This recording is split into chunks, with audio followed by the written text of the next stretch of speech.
La paz de Dios sea con cada uno de ustedes, mis queridos hermanos y amigos, fieles oyentes a estos audio estudios. Seguimos estudiando nuestra serie El Evangelio en Acción. La gran comisión dada por Jesús la seguimos obedeciendo. Somos muchos los discípulos que a diario predicamos la palabra de salvación en el mundo entero, de diferentes maneras, personal, puerta a puerta, en campañas, incluyendo estos audios que llegan a muchos rincones de Hispanoamérica. Hoy estudiaremos la llegada del Evangelio a una gran ciudad, situada en la antigua Grecia, cuna de grandes filósofos y de abundante sabiduría humana.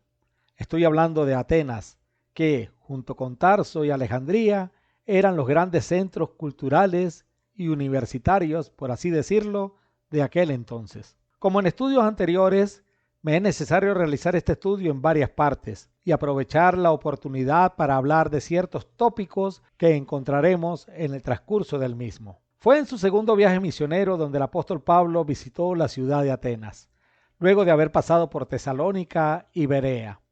Estaba en Atenas esperando a Silas y a Timoteo, sus compañeros de milicia.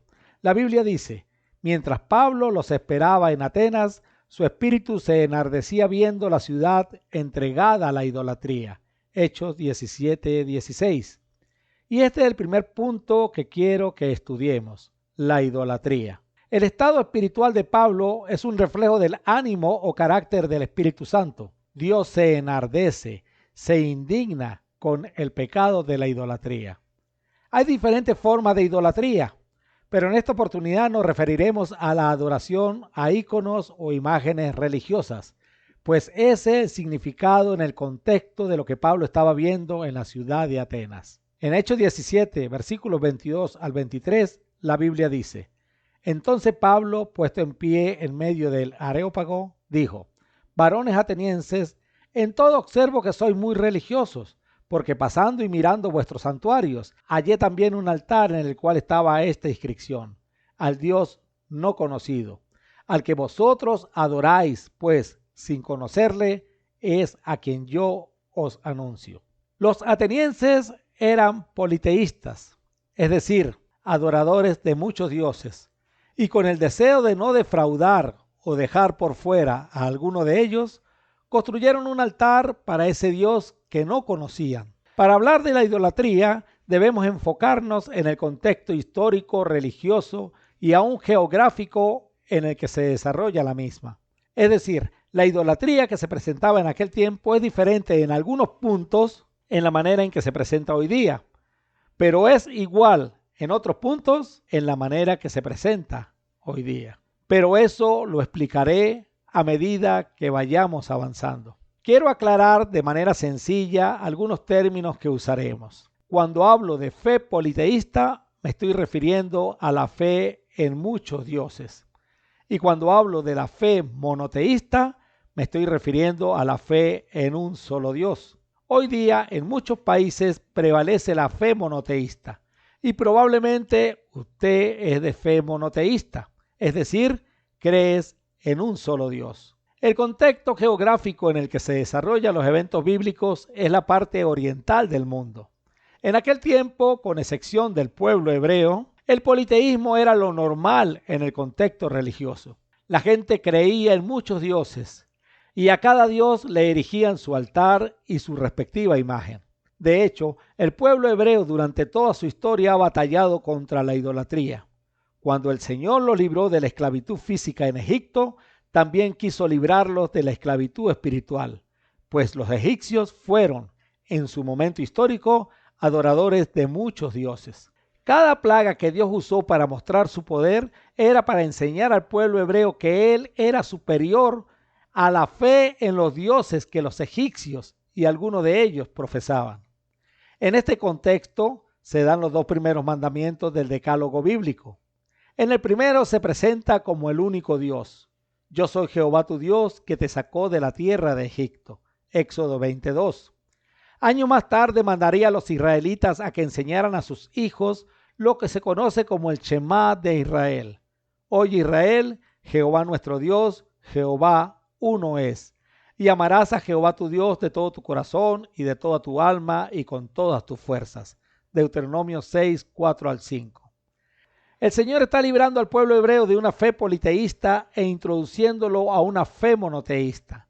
Para esto era necesario darle el segundo mandamiento del decálogo bíblico, donde en primera instancia les manda a no tener dioses ajenos delante de él.